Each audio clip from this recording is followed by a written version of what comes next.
po. So, tanong ko po sa PNP, na-preserve din po ba yung mga ganong mga evidences?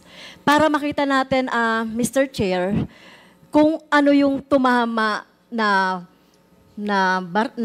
anong bullets, magkaroon ng matching, Mr. Chair. Yes, General Salvador, please reply. Yes, Mr. Chair, Your Honor.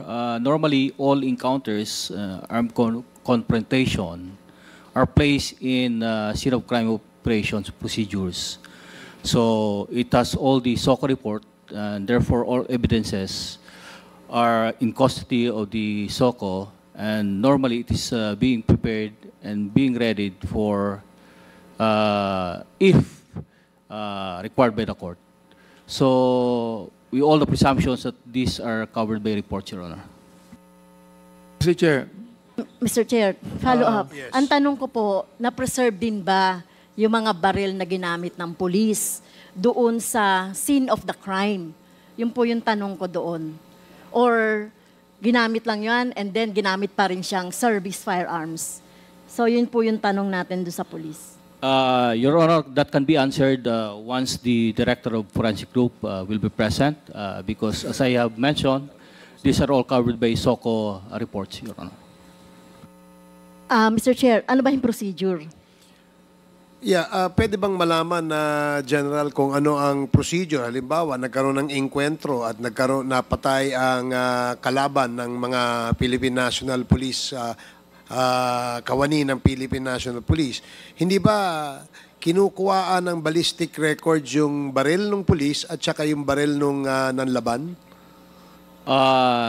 Normally, Your Honor, tulad ng nabanggit natin sa operational procedure kasi natin, it is being subjected to scene of crime operations, procedures, and tulad yung may mga namamatay, tama po kayo, aside doon sa firearms, all pieces of evidence collected in the crime scene are preserved and it is being placed under the disposition and custody of the crime lab.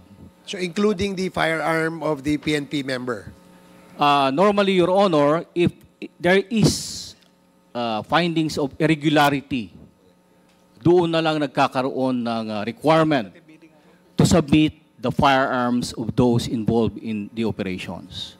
So long as the findings is within the regular performance of the duty of the police officers, most likely hindi na po nire-require yung gano'n. Okay. So If there's only a findings of irregularity, Your Honor.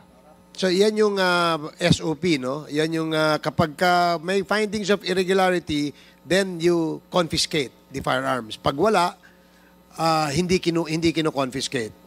Hindi po, Your Honor. Kung ano lang yung na-collect sa crime scene, yun lang ang pinipreserve natin. Does that satisfy Congresswoman Castro? Mr. Chair. Mr. Chair. Congresswoman Castro first. Sige. Mr. Chair, parang may mali doon. 'Di ba? Kasi may namatay ng laban. So ginamit yung baril ng pulis para ma-apprehend o mamatay yung kalaban ng pulis.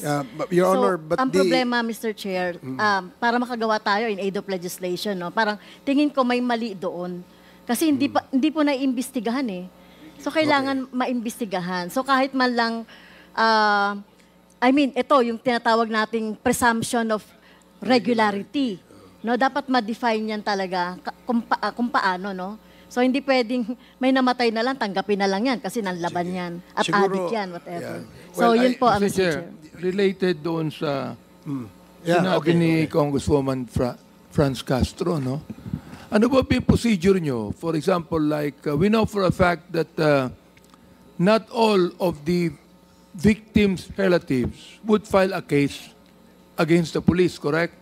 So, kung hindi sila mag-file ng case, Major General, anong ginagawa ng ating kapulisan kung meron pong napatay na nanlaban na hindi nakapag-file ng anumang complaint? Tulad po na nabanggit namin, aside sa SOCO, meron po tayong motu proprio investigation na kinoconduct ng Internal Affairs Service. So, lahat po ng ganung nanlaban cases, encounters, there is an independent investigation being initiated by the IAS. At, Okay, independent po yan, no? Yes Alright, po. Ngayon, ito. Nabanggit nyo kanina that you only confiscate the firearms when there is irregularity. Alright. Tama po yun. Now, anong ginagawa ninyo sa ating kapulisan when there is irregularity? Well, due process is initiated by way of requiring these people to submit themselves for investigation, tulad na po na yung firearms. And normally, they are being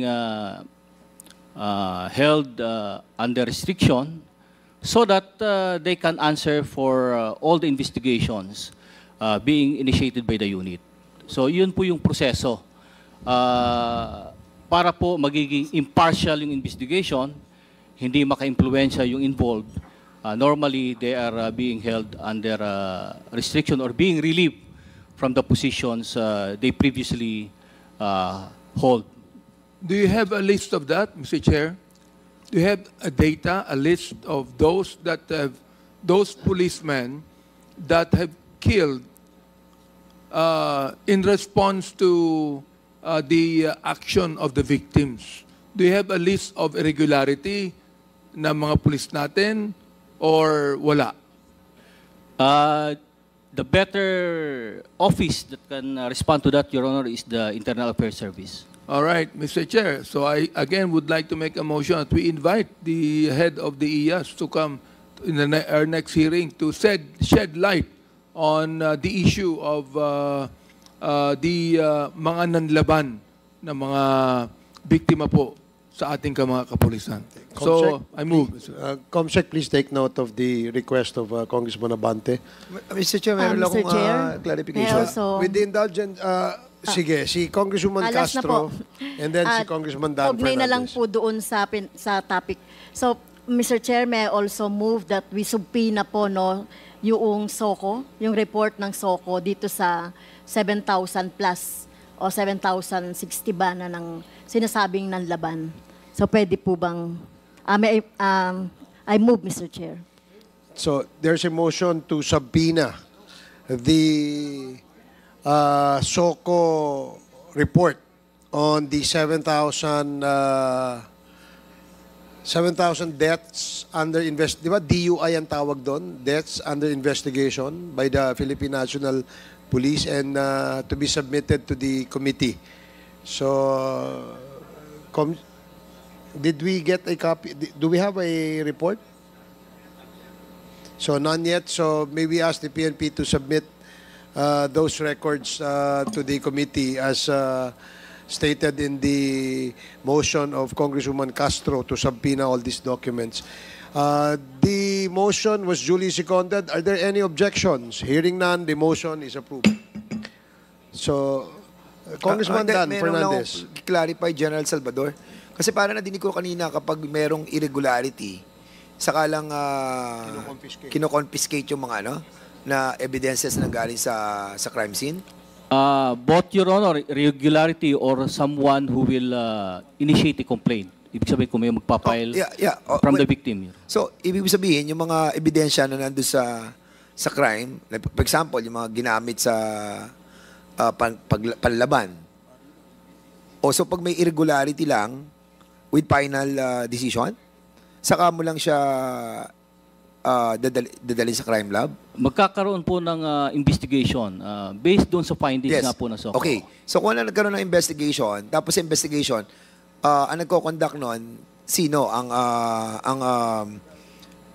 IAS? Ang IAS, So aside, pag nagkaroon sila ng final decision, what happened to the firearms that was collated doon sa mga different crime scenes? it is normally becomes the evidence, Your Honor. No. But yung Evidence disposition... on- For example, nagkaroon ng decision ng IAS at sinabi nila walang irregularity. So yung mga firearm na nakuha, hindi na itatapon